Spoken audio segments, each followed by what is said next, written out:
Day 2 everyday Urdu sentences into English. Ma'am English सीखनी है लेकिन डेली सेंटेंसेस इंग्लिश में कैसे बोलूं? इजी, तुम उर्दू बोलो, मैं तुम्हें नेचुरल इंग्लिश सिखाऊंगी। मैम मुझे देर हो रही है, इंग्लिश में कैसे कहूँगा?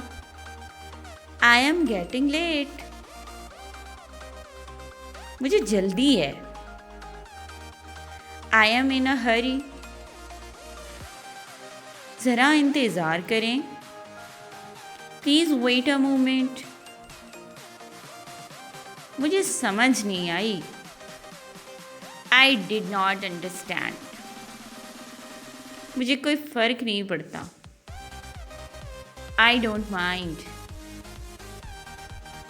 मुझे नहीं मालूम। I don't know. And it's my gentle advice, don't translate every word from Urdu, learn the natural English expression. Ma'am English तो इजी है। Exactly, you don't need difficult English, you need useful English. Follow more tomorrow's Urdu to English classroom lesson. Before you go, don't forget to like, share and subscribe to the channel. Stay connected with us for more easy to learn English videos.